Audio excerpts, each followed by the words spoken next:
Assalamualaikum warahmatullahi wabarakatuh. Selamat siang, selamat berjumpa lagi dengan saya Wildana Ahlan Firmansyah di channel Pejuang Crafting.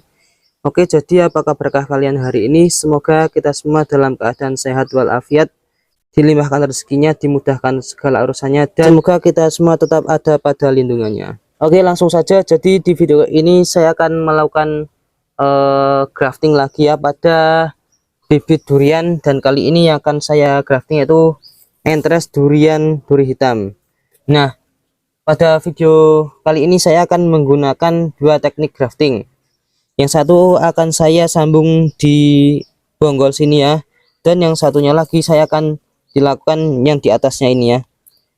Ini bonggol, lalu yang ini ditunas yang kecil ini ya. Nah, sini. Tanpa berlama-lama lagi akan saya langsung praktekkan. Nah, pertama-tama saya akan potong saya akan membersihkan akar ini dulu ya. Nah, kalau nggak dibersihkan lama ini ya tumbuh akarnya lagi, maka dari itu saya bersihkan ya. Nah, ini saya entresnya saya bungkus menggunakan ini agak kering ya. Ini saya tadi pruning di kebun ini ya, karena terlalu rimbun dan nggak terkena sinar matahari, maka dari itu saya pruning. Ini saya ambil sebagian dan yang lainnya saya taruh di rumah ya. Nah, ini dia entres durian duri hitam ataupun once. Nah, saya menggraftingnya akan menggunakan pisau Victorinox ini yang kemarin saya beli dan saya review kemarin ya. Ini akan saya langsung ancapkan saja di sini ya. Nah, seperti ini ya. Bismillahirrahmanirrahim. Ini jadi ini nggak perlu diberi bawang merah dulu ya, karena harganya mahal. Saya nggak pernah pakai bawang merah tapi tetap tumbuh dan hasilnya pun sangat bagus. Nanti saya akan tunjukkan ya hasil sambung yang sudah jadi ya. Nah, ini pemilihan entres juga penting ya, karena kalau terlalu muda itu malah nggak jadi ya. Nah, ini pemilihan entres yang bagus juga memulai. Jangan ambil entres dari pohon yang kurang sehat ya. Nah, saya ini ambilnya dari pohon yang sehat, sudah saya pupuk juga ya. Ini seperti ini. Dan ini ada ada tunas muda seperti ini, akan saya potong karena bisa menyebabkan kebusukan kalau nggak dipotong ya, malah ya. Dari atas busuk lalu ke bawah juga busuk gitu loh. Ini saya sudah bersihkan, entresnya saya sisakan saya sisakan dua daun seperti ini ya. Nah, lalu akan saya sayat sini, dan menyayatnya pun ada triknya ya, meskipun sepele tapi kadang jarang nggak tahu ya. Terserah mau yang kiri atau yang kanan, saya contohkan menggunakan tan yang kanan ya. Kalau menggunakan tan yang kanan ini seperti ini ya, ini tangan kanan ini digunakan untuk mendorong pisau ke bawah, dan yang tangan kiri ini cuman memegang ya, ibaratnya nggak ikut bekerja ya.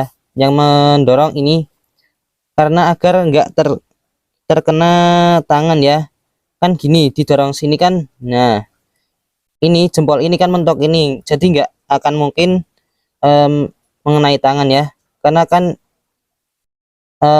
mentok ini ya, seglingnya ini ya. Nah, seperti lalu dorong ke bawah pelan seperti ini. Nah, seperti ini. Lalu setelah itu saya akan sayat entresnya. Sayat entres juga ada triknya ya, jangan salah ini. Jadi triknya itu harus miring seperti ini ya, madan miring seperti ini. Nah, seperti ini. Lalu belakangnya juga seperti ini. Nah, ya seperti ini, sangat mudah sekali ini untuk praktekan. Nah, kalau untuk menempelkan, saya dari dulu saya tempelkan di kulit, ketemu kulit ya, menempelkannya ya, diletakkan di pinggir kanan, paling kanan ataupun paling kiri ya, yang mentok biar ke kulit, ketemu kulit seperti ini ya. Ini kan. Nah, seperti ini, karena biasanya seperti itu. Saya nggak tahu juga apakah kalau di tengah-tengah itu bisa jadi nggak ya, karena saya lihat di YouTube itu tutor-tutor naruhnya di bagian paling kiri ataupun bagian paling kanan biar kulit ketemu kulit ya, seperti itu. Nah, seperti ini.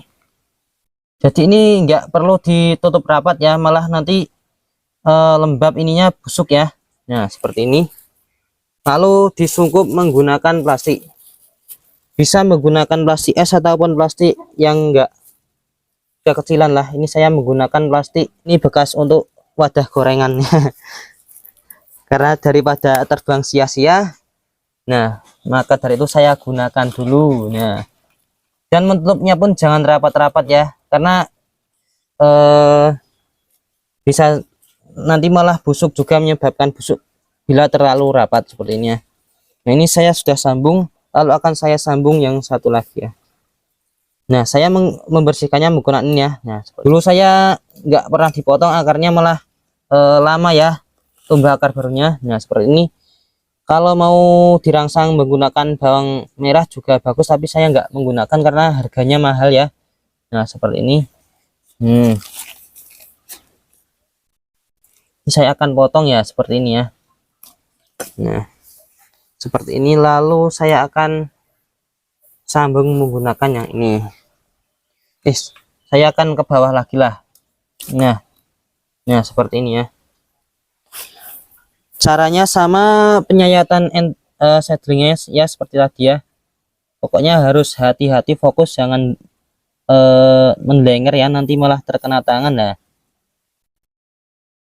Nah, seperti ini ya, hati-hati. Nah, seperti ini ya, kurang lebih seperti itu. Nah, ini saya menggunakan seedling yang paling pucuk. Ini enggak terlalu tua juga enggak terlalu muda seperti ini ya. Saya ini sisakan satu saja daunnya ya. Nah, seperti ini. Bismillahirrahmanirrahim. Akan saya langsung sayat seperti ini ya. Nah, ini sayatannya sangat bagus ya. Ini kepanjangan akan saya longi, akan saya sayat lagi agar gak kepanjangan interestnya, karena cuman segitu. Nah, kira-kira seginilah ya. Nah, ini, dan ini belakangnya juga ya akan saya sayat seperti ini sedikit saja. Nah, seperti ini ya. Lalu kemudian akan saya ancapkan. Jadi mau begini itu nggak pengaruh ya. Saya pernah lihat di tutor itu katanya harus seperti ini ya. Kalau misal sambung sisip itu yang daunnya seperti ini harus menghadap ke sini gitu ya. Padahal enggak ya, karena di belakang ini kambium juga, depan ini kambium juga terkena kayunya ya, jadi enggak pengaruh. Ada yang mengatakan kalau sambung sisip itu yang daunnya hadap ke sana harus ditempelkan gini loh. Nah, seperti ini, padahal enggak ya. Itu hoax menurut saya, karena saya sudah berkali-kali sambung bolak-balik, tetap saja banyak yang enggak gagal ya. Nah, maksudnya ada yang jadi gitu. Nah, ini. Nah, untuk menali nggak harus pakai seperti ini ya. Jadi menggunakan kawet juga bisa, yang penting itu kenapa sih ditali seperti ini, agar ini tuh nempel ya, seedling dan entrestnya ini. Yang penting fungsinya itu untuk menjepit, nggak harus menggunakan plastik seperti ini ya.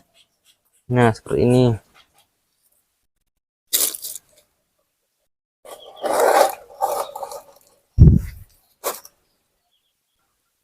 Nah, karena ini daunnya besar ya seperti ini, saya menggunakan cukup yang besar juga ya ini ya, seperti ini. Nah, seperti ini.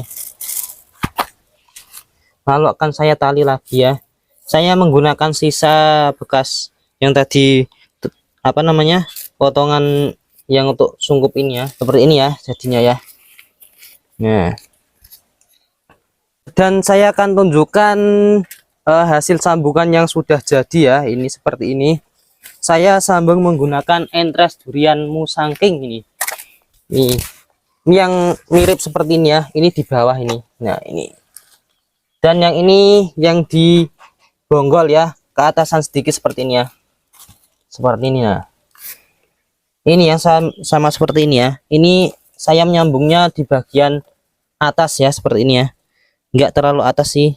Nah, ini cocok sekali untuk ditanam di dekat rumah ya. Nah, Kan kalau di rumah itu pengennya yang pendek-pendek ya, biasanya semua orang itu ya. Nah ini cocok untuk ditanam di apa namanya, di depan ataupun di belakang rumah ataupun di sekitaran rumah ya. Nah ini seperti ini ya, ini mirip, ini di bagian bonggolnya ya, ini bonggol seperti ini usia 6 bulan ini ya, 6 bulan masih seperti ini.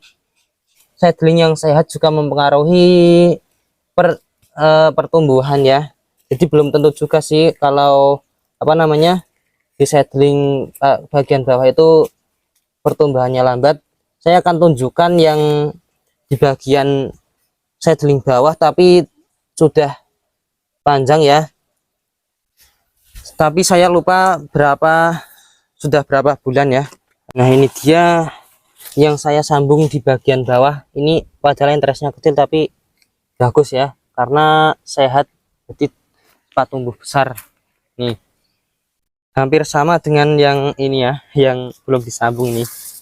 Nah ini juga jenisnya musangking.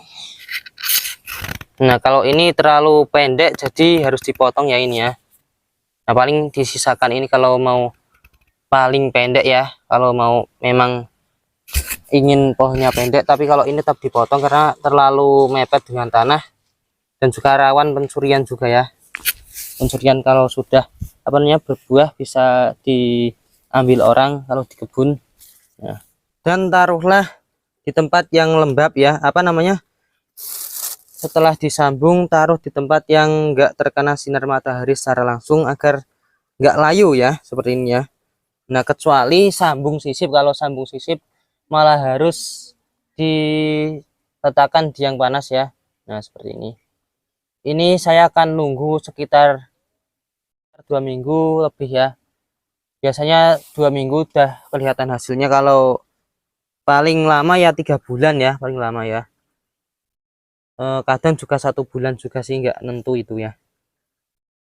Oke jadi itu dia sedikit tutorial dari saya, semoga tutorial saya bermanfaat dan bisa kalian praktekkan, dan ilmu saya semoga barokah ya. Yang mau mencoba sambung semoga berhasil gitu ya. Oke saya cukupkan sekian saja video saya kali ini, kurang lebihnya saya mohon maaf. Wassalamualaikum warahmatullahi wabarakatuh.